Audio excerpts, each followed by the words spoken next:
That issue has already come up, and I think what we need to do is look at what is out there, what are people using. We're going to have to do a full review and see what would work for Ireland. There's the Good Sam app, there's the app that PHECC have worked on. We need to get something that we can stand over nationally that will work for everybody. So that will be part of the process, is to try and establish which of those apps is going to be nationally useful. Anybody else? Yes, sorry.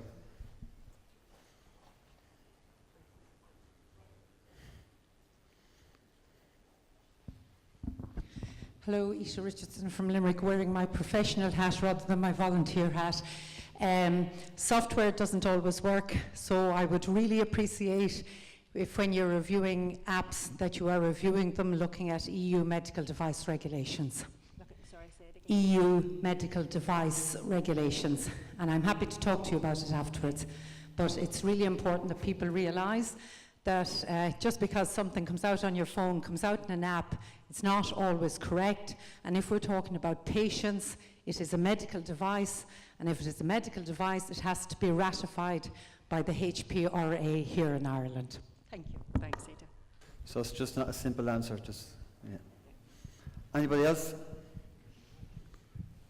I've just a quick question for Matt, if you don't mind. European Resuscitation Academy, it promotes the 10 steps, and it's based on what's called the Seattle model. And seemingly for years they've been doing it right in Seattle, and they're getting outcomes, and they're getting response to emergencies very, very quickly. How many regions in Europe are trying to practice this model? So what we have seen is so far that Scotland is implementing most of the steps, I guess, or have already implemented it. Canton Ticino in Switzerland. So in Switzerland, we stopped, for example, our cardiac arrest registry in 2008. So we stopped it because Switzerland was too poor to run a cardiac arrest registry. Yeah, so we are back up again since this year. So Switzerland is coming now. Then Helsinki in Finland, they are doing good. Here, I guess, in the future, that's for sure. Norway, they are really good in that. So it's Denmark as well. It's getting more and more acknowledged, and interesting is really it's working globally. Really, it's don't reinvent the wheel. It's not necessary. Well, I encourage you all to read the 10 steps, because it's actually quite simple. It's a quite simple structure that they've developed, and there's low-hanging fruit, easy kills, easy. That's the wrong terminology. Please excuse me. The easy targets to get. There's some really easy stuff to do, and I'm looking forward to having you back hopefully in the autumn for our Resuscitation Academy. Yeah. Anybody else? Any other questions? Sorry. Yeah. Louise Devlin, Blanchardstown CF4. My question is directed to Siobhan for the steering group. Myself, I'm in the day I'm a nurse, and in the evening time I'm a volunteer. I put a question to the Nurses Union and the medical organisation, and that is to encourage hospital staff to be roadside ready. I'm trained as a nurse to work with patients in a room temperature at waist high with a nice storeroom behind me.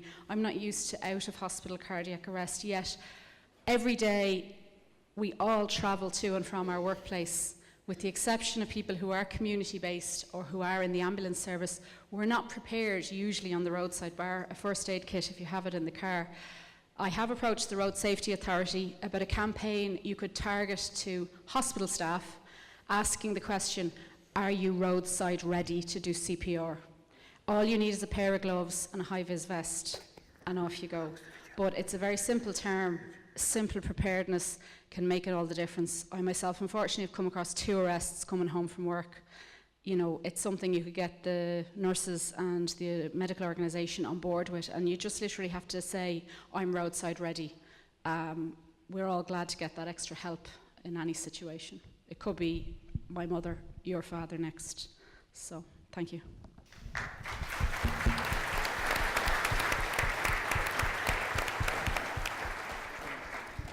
So I don't think I have to answer that, to just say duly noted, and that's definitely something to be included in the strategy. Thank you. We've another question at the Wonderful. rear there. Can I ask David, in relation to the fire service and the work you've done there, what kind of radius are they being dispatched to? Is there a fixed radius, or is there a fire call area? Just in relation to, you know, how far do you push the likes of those rural type of stations? So I think I understood most of the question. The fire service colleagues will respond to all any 09 echo calls, so confirmed cardiac arrest where there's a resuscitation attempt already been started. They will go to all age groups, unlike our existing community first responders in Scotland. We'll only send community first responders to over 16-year-old patients, but the fire service will go to all age groups. And in the areas where they're co-responding, in the first year there was no instances where there was a delay in what would traditionally be known as a traditional fire call, i.e. a fire. And it's now seen as business as usual for the fire service in these areas, that they respond to cardiac arrest just like they would respond to a house fire or a road traffic accident or anything similar. I hope that answers the question. Is there anything I've missed?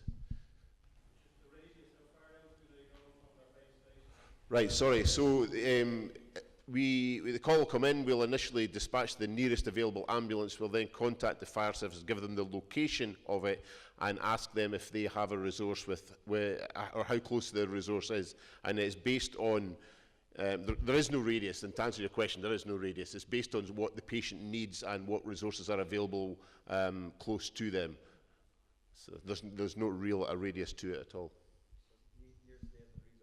Absolutely, yeah. Yes, Claire.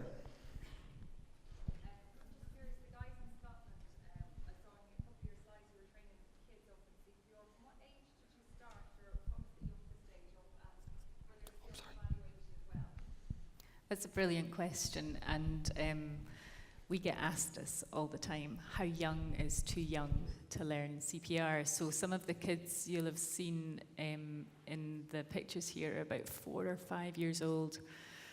They're not strong enough.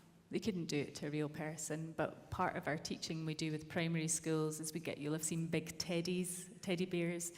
So the primary school kids bring in their teddies.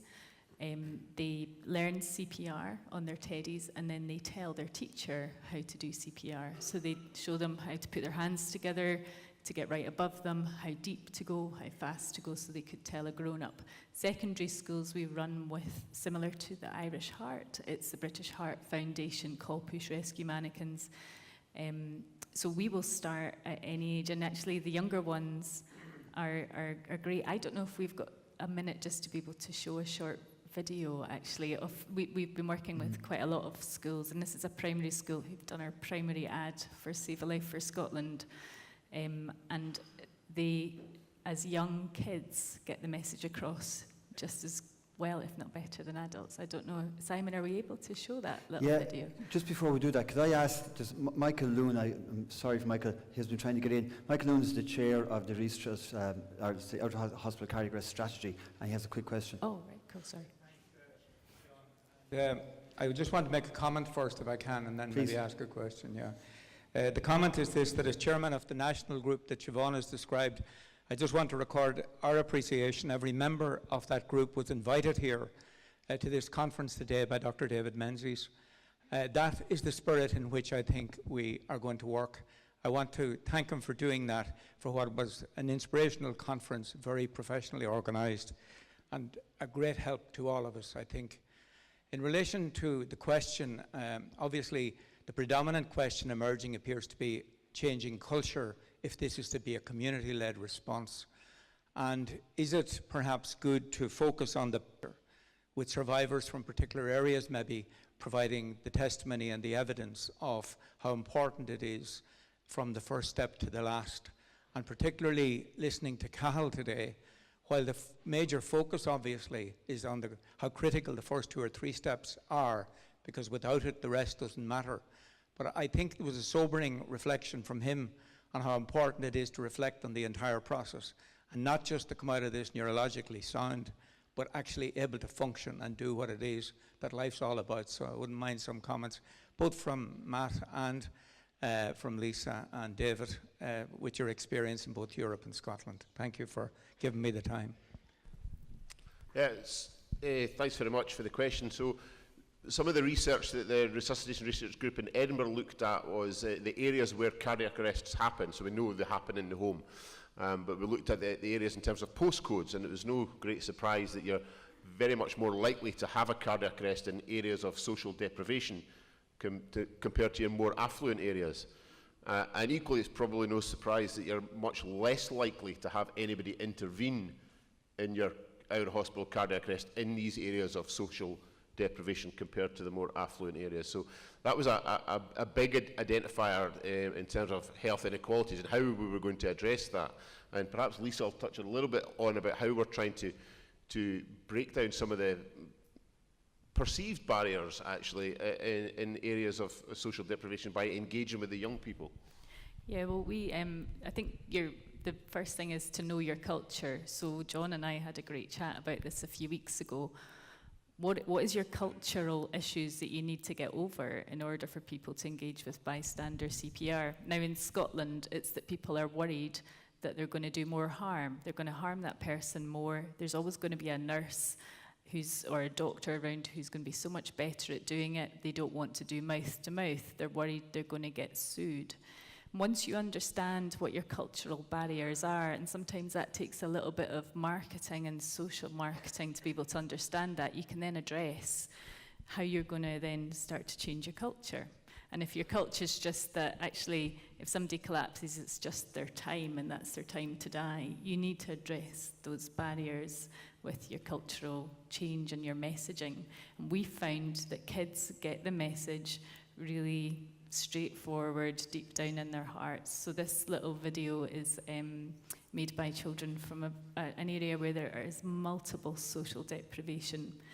And there's a lot of cardiac arrest incidents in their area, and there's poor outcome from cardiac arrest in their area, and they're spreading the word in their local community. So we use younger children to then be able to go home and tell people in the home what they've learned at school that day and spread the word that way. We also realise you can't just airdrop CPR into a community. Every community is different, and I'm sure the communities that you've all come from, you'll realise that you're completely different from one another. So it's about trying to find out what works with your community, and if it's that they want to take on the role of teaching CPR, you as a community first responder may need to relinquish your control over your mannequins and how you normally deliver CPR. But if it means allowing other people to take the ownership of teaching CPR in their communities, I'd encourage you to do that as well. Matt, I don't know if there's anything else you'd add. Yeah, well, I can only speak for the Canton Ticino, and there we have the challenge that we have a very old population because people go there actually to die. You know, they retire and they move there. So this is the big challenge. And then you have to deal with the culture as well at the same time. Switzerland is very rich, so we have a good infrastructure, that's for sure, but we have the challenges with the mountain, with the valleys.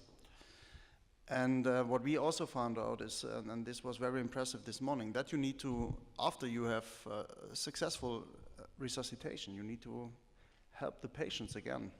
You need to guide them. This is very, very important. And what we do in Canton Ticino is that you have been there, Dave, to this event, the Cavaliere del Cuore, so the Knights of the Hearts. And it's really impressive to see survivors, first responders, come together celebrating the successes. And you see the bonds that have built up in this, it's really tight relationships after that, and especially you work in your communities and you meet these people every day. So maybe it could be a part of it that even the first responders here in Ireland can be the people also to help them find the way back into the community in the future. You know, this needs a lot of training and empathy and professionalism, but maybe this is the first person to go to in the end. So this could be the change of the chain of survival in the future. Brilliant, inspiring again. I think I've seen this clip, and this is pretty cool stuff. Roll it there, Colette.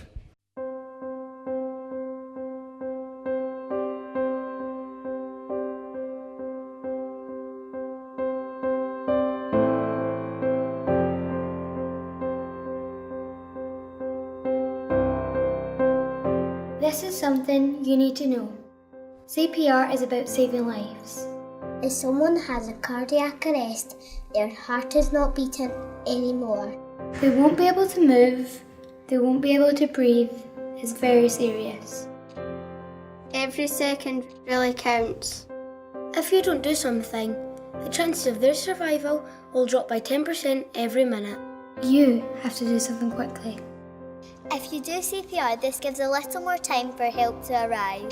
You only have a few minutes before it's too late. By calling for help and starting CPR, you can save a life. Every week in Scotland, 70 people have a cardiac arrest. That's a full double-decker bus. But only 4 of them will go back to the family. That's not good enough. It doesn't have to be this way. Why don't you learn how to do CPR? You can save someone's life. All you need are your hands. I'll do it. I'll do it. I'll do it. I'll do it. I'll do it. Will you?